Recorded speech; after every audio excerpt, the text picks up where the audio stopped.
Right, this is Honors Algebra 2 Pre-Calc. We are doing 4.1 in Algebra 2, which is matrices. So specifically, we're going to learn what a matrix is and how we can use it to represent data. You can ignore my random blue dots that are places. Okay, cool. So we're going to start off with a table at the beginning of Chapter 4. So the table below shows the business activity for 1 month in a home improvement store. The table shows the stock, meaning the inventory on June 1st, the sales during the month of June, and the receipt of new goods, meaning the deliveries to the store at the end of June. Cool. So they show us specifically that we can represent this inventory matrix right here, or this inventory table rather, right, as a matrix, which they've shown you here, right? So the rows are picnic tables and barbecue grills. The columns are small and large variety. And then sure enough, notice that the numbers here are 8 and 10 and 15 and 12. And sure enough, they correspond here, 8 and 10 and 15 and 12. And they used this and called it matrix M, okay? Now you'll notice, and we'll talk about this in the next slide, that you can label each one of these spots in the matrix based on its location, right? So this number M with a sub 1, 1 means that it is the entry in the first row, first column, right? So this is the first row. This is the first column. So the entry 1, 1 would be this 8 right here, okay? So let's talk about what a matrix is before we go into all this entry stuff. So a matrix is basically a rectangular array of numbers. So a rectangular array of numbers.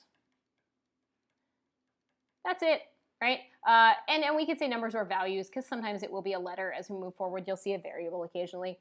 But basically, it's just a different way to express a table, the same kind of table that you'd see in like a program like Excel or Google Sheets, or even if you made a table in Microsoft Word or whatever other, document generator you're using. So a matrix is just a way to express the same information that you would see in a table, but without the grid lines and contained in these brackets, right? In general, we name a matrix by a capital letter, like M, right? So you can see here we named it by a capital letter. And each one of these things are called entries, and we're going to talk about how we label them on the next slide, okay? So a matrix, or plural matrices, is a rectangular array of numbers enclosed in a single set of brackets. So the dimensions of a matrix are the number of horizontal rows by the number of vertical columns, okay? So just to show you what I mean by that, right? So this 1, 2, 3, 4, 5, 6, right? It has 1, 2, 3 rows, 1, 2 columns. So this is a 3 by 2, right? This 0, 1, 5, 7 has 2 rows and 2 columns. So this would be a 2 by 2 matrix, right? We could have something that's like 1, 2, 3, 4, 5, right? This would be 1, 2, 3, 4, 5 rows, but only 1 column, so this would be a 5 by 1 matrix. It's always rows by columns, right? So always rows by columns. 2 by 3 means 2 rows, 3 columns, okay? So each spot in a matrix is called an entry, and each entry has an address. So for instance, if we wanted M21, right? So let's just look at this matrix right here, right? If I wanted second row, first column of this matrix right here, this is the second row, this is the first column, so that 5 would be the second row, first column, right? So that's called an element, right? Now that's not the one that's right here because that's not the one from the table that, or the matrix in the table that we saw in the previous slide, right?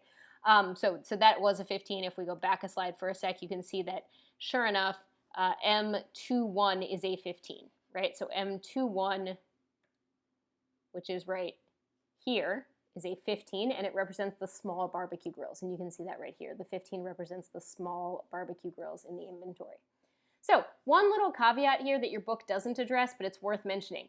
If you had a matrix where you have so many rows or columns that you have double digits, right? Like let's say you had, so let's just say, for example, you had a giant matrix, right, that was like 20 by 15, right? Well, now you're going to have some problems because now when you label, let's say you wanted to label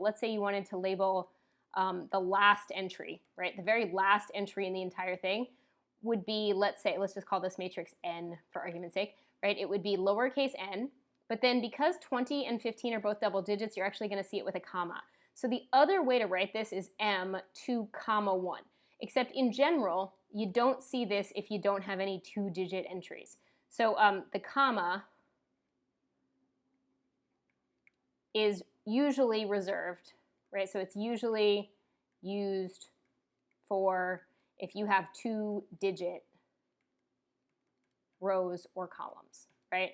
So just to be clear, it does happen, like if I asked you for this bottom entry, right, that would be row 20, column 15, it would have a comma here instead of, it wouldn't just be N2015. That wouldn't be good. It would be N20, 15. Okay, so it would not be this. It would be N20, 15. And again, that's not something you're going to see. We're going to see a lot of like 2 by 3, 4 by 4. Like you're not going to see any matrices that big, but I just wanted to clarify that that's what that would mean.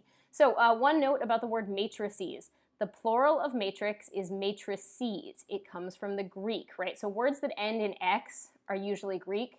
So like vertex, right, becomes vertices, right? Matrix in plural becomes matrices.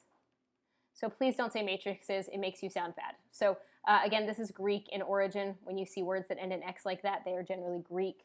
A lot of our language comes from Greek. A lot of our language comes from Latin. A lot of our language comes from a number of other sources, but specifically these X words are generally Greek. All right, cool. So let's move on.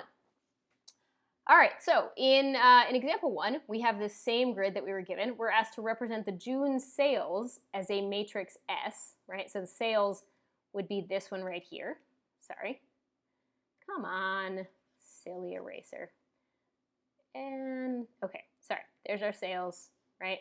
We're asked to represent this as matrix S, so I'm going to go ahead and do 7, 9, 15, 12. I'm going to go ahead and put P for picnic tables, B for barbecue grills. That's small, that's large, because I'm lazy and I didn't want to write them. And then I was asked to interpret the meaning of S1, 2, right? So that's row 1, column 2, which is going to be this guy. So S1, 2 is a 9, and specifically it's 9 large picnic tables. And because it's the S matrix, were sold in June, right? So in June, 9 large picnic tables were sold. All right, let's move on to P1. Same question, but you're going to use D to represent the deliveries, okay? So go ahead and pause me if you want to do it without me, but here's my deliveries, right? So my matrix D is going to be, here's my picnic tables, here's my barbecue grills. This time I remembered to write them before I started. Here's small, here's large, and I'm just going to write the 15, 20, 18, and 24. That's it. It's the same thing. I'm copying the info. And then I was asked, what does D21 represent?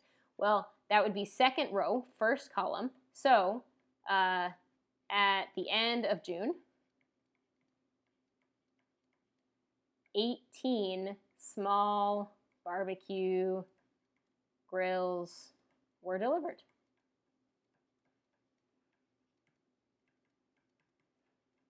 All right, cool. Moving on. Okay, so two matrices are equal if they have the same dimensions and if the corresponding entries are equal. So what I want you to notice is that in this situation, my first entry, 1, 1, would have to be the same as my first entry on this side, right? My second entry on this side would have to be the same as the second entry on this side. Well, that's definitely true. They're both 5s, right? And my third entry on this side would have to be the same as my third entry. Yeah, they're both 1s. That's good, right? Down here, my first entry would have to be the same as my first entry. Okay, well, that's good. They're both -2s, right? My second entry would have to be the same as my second entry. And my third entry would be the same as my third entry. So what we're asked to do here is to find x and y. Well, if you notice those red values that were circled, right, entries 1, 1, essentially first row, first column, say that 2x plus 4 have to be the same as 12. So 2x has to be an 8, which must mean that x is 4, right? And then in yellow, which was not the best planning to pick that color, but we'll survive, I get that my first, or my second row, second column, so entry 2, 2, -3y plus 5 should equal 5y minus 3. I'm going to add the 3y over, add the 3 over. I get 8 equals 8y. So y is 1. All right. You're going to go ahead and try a similar problem that will be a P2 for us. Cool. So same idea. Pause me if you want to do it without me.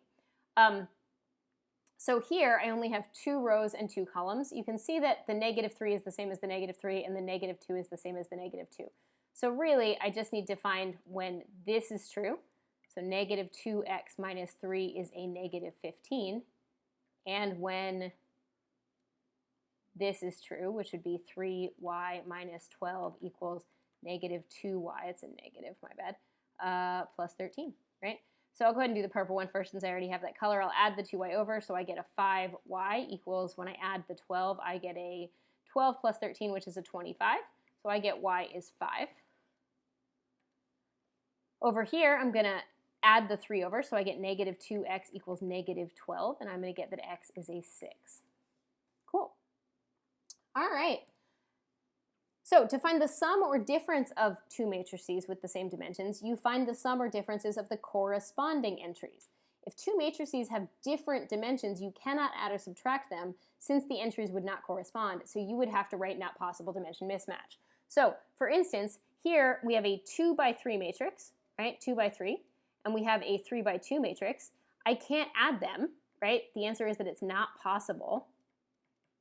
Right? And the reason, and if you tried to do this in your calculator, you would find that it is a dimension mismatch, and we will spend some time entering these in our calculator in a minute, okay? But the reason is that although there's an entry 1, 1, right? 1, 1, and I might even be able to get to here and say, okay, there's my entry 1, 2, entry 1, 2.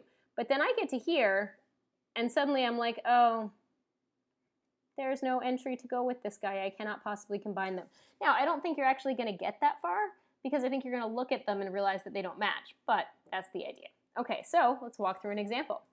Here we have an A and a B. We're going to find A plus B and A minus B. So when I do A plus B, what this is saying is take each matching entry of A and add it to the entry that matches in B. So A plus B, if I give myself a good amount of space, I'm just going to write my answer down here, and you don't have to do this much work. I'm just trying to show you where I get these numbers from. So for A plus B, I'm going to add the entry 1, 1 in A to entry 1, 1 in B. So that's a -2 plus a 5, which gives me a 3, right? I'm going to add 0 to 7, so 0 plus 7, which gives me a 7. Again, you don't have to show the work that I'm showing up here. I'm just showing you where I get them from. I'm going to add 1 to -1, so 1 plus a -1, which is going to give me a 0. 5 plus 0 is going to give me a 5. -7 plus 2 is going to give me a -5. Sorry, I forgot to write it up here for a sec. And 8 plus -8 is going to give me another 0. Now, if you just skip to here, I don't think that's cheating. I think that just means that you can add things in your head. Congrats, that's fine. Same thing here. If you want to just skip to what your final answer is going to be, that's fine, right? And I'm probably going to skip this time, to be honest, because I feel like that was an excessive amount of work. So now I'm subtracting, right? So it's going to be -2 minus a 5. Well, that's a -7. Then it's going to be 0 minus the 7, which is a -7. And it's going to be 1 minus a -1, so that'll be 1 plus 1, which is 2. 5 minus a 0 is 5, right? -7 minus a 2 is -9. Sorry, I hate when it does this. And 8 minus a -8 would be a positive 16, okay? All right, let's do a P3. So, same idea. You can see already that these have the same dimensions, so you're going to go ahead and find A minus B and A plus B, and you can pause me if you want to do it without me. All right, so for A minus B, that's going to be this minus whatever corresponds over here. So 0 minus a -10 would be a positive 10, right? And again, it's not a terrible idea to put these blank spaces so that you know that you're supposed to be filling those 6 spots, right? So that was 0 minus a -10. 0 minus a 5 would be a -5. 4 minus a 0 is a 4. 1 minus the 4 is a -3. -3 minus the -7 would be a +4. And -5 minus the 3 would be a -8, right? And I'm going to show you how to put this in your calculator in just a second too. Now let's say we're going to do the addition one, A plus B, right? Well, A plus B is going to be 0 plus negative 10, so that's a negative 10. 0 plus 5 is a 5. 4 plus 0 is a 4. 1 plus 4 is a 5. Negative 3 plus negative 7 is a negative 10. Negative 5 plus a positive 3 would be a negative 2. Now, interestingly enough, let's walk through how we could put this in our calculator. I'm going to point out to you that it's probably not worth it when it's as simple as addition. But if we want to put this in our calculator, let me quit out of here. Okay, so when you want to do matrix stuff in your calculator, you're going to do it right here above the inverse button. And we'll learn in section 4.3 why we need that inverse button. So we're going to do second and matrix. So there are 3 menus within the matrix menu. Names, which is what you use when you want to use the matrix for something, and we'll do that in a sec. Math, which is when you want to do specific calculations with your matrix. And edit, which is when you want to change your matrix, which is what we want here. So I want to put an A, and I notice that A is 3 rows by 2 columns. So I'm going to hit 3, enter, 2, enter. Now, when I enter a matrix into a calculator, and when I read it to someone else aloud, I always want to read the same way you'd read a book. So you're going to read left to right on the top row and then down to the next row. So 0, 0, 4, 1, negative 3, negative 5. If you're doing math with a partner, it's much easier to have someone else read the numbers while you type it, because the most tedious part is accidentally making a typo and then getting really frustrated. So after you enter your matrix, and you should double check it's right. 0, 0, 1, 4, 1, negative 3, negative 5. Now, in order to get out of this, I need to quit, which is second mode. Now I'm going to go back to matrix. Second, X inverse, I'm going to go over to edit, and I'm going to go to B. Now I want also to have B as a 3 by 2. My matrix B is a negative 10, enter, 5, enter, 0, enter, 4, enter, negative 7, enter, and 3, enter.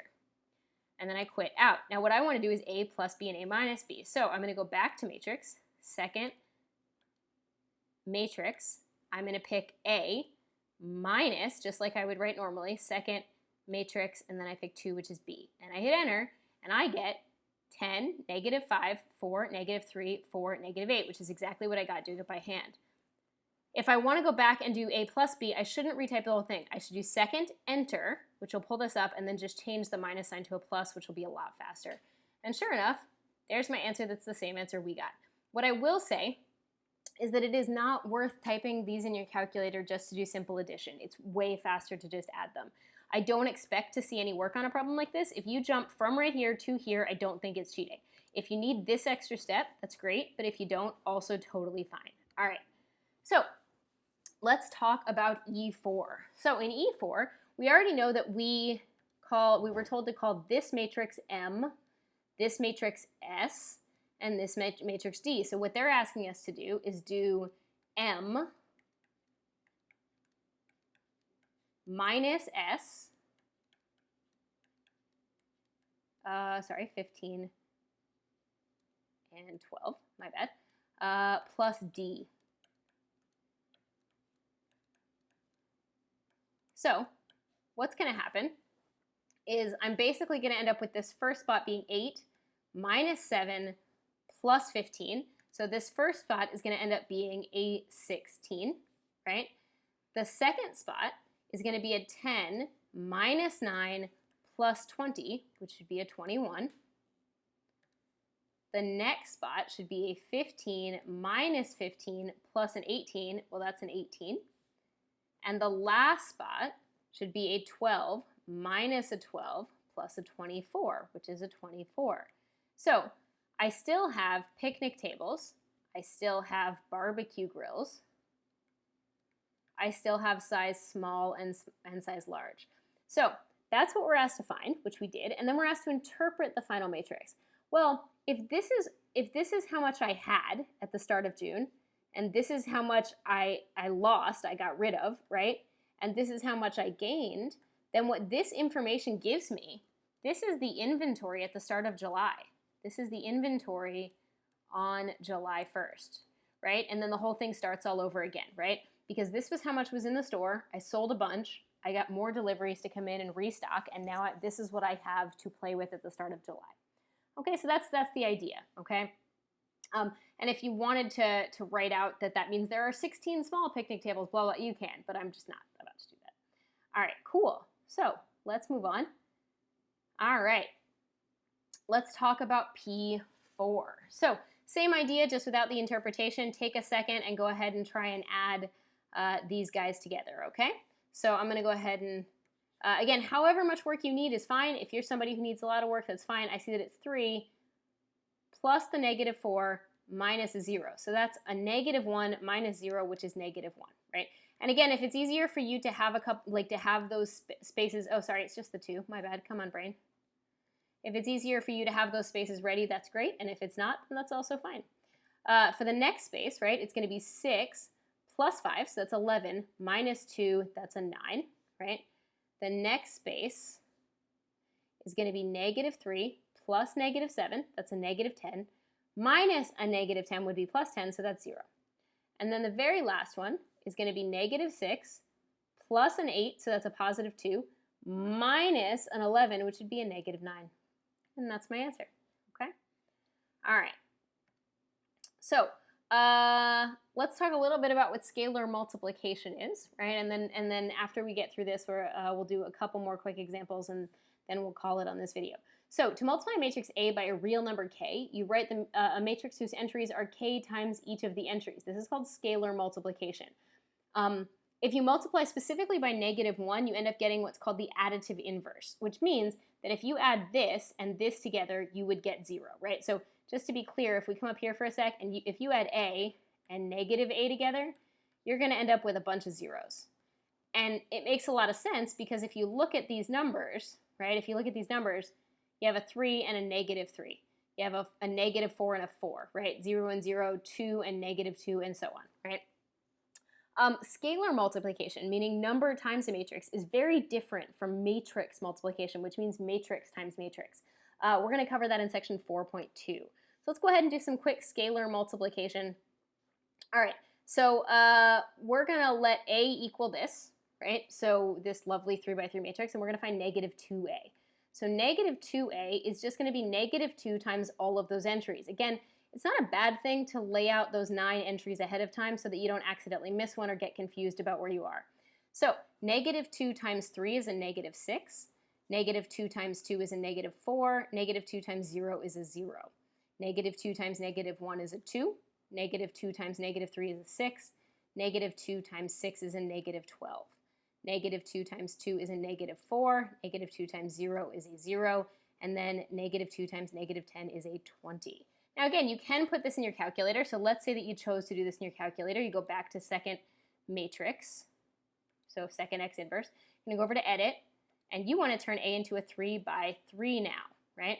So now you want 3, 2, 0, negative 1, 3, 6, 2, 0, negative 10, right? And hit enter.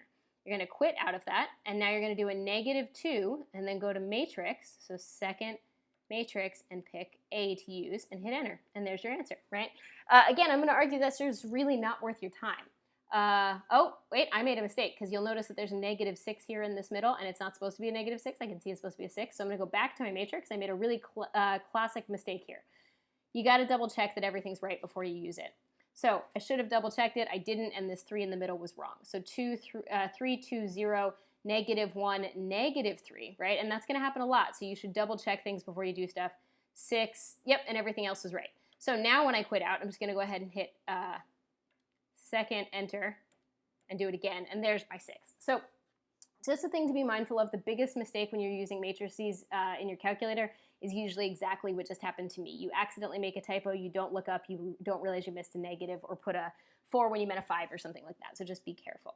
All right, cool. So let's keep plugging along. All right, I'm going to have you guys do one more, and then we're going to stop this video, and we'll pick up with the next one, okay? Cool. All right, so give this a try. You're going to find negative 1/2 A. Again, you can put it in a calculator. I don't think it's worth it. I'm going to get that this is a positive 1/2, a 0, a negative 4, right? Because I'm timesing by a negative 1/2 or dividing by a negative 2. Negative 3, positive 2, negative 5 halves, right? And for these two, you might see this as a 0.5. You might see this as a negative 2.5. It doesn't matter to me which one you have, okay? You can put it in your calculator. When you put it in your calculator, you can either put it in as a negative 1/2 times that matrix A in your calculator, or you could put it in as a negative 0.5 times A. It doesn't matter. But again, I really don't think it's worth it. All right, so that's going to be it for this video, and then we'll pick up with more of 4.1 in the next video.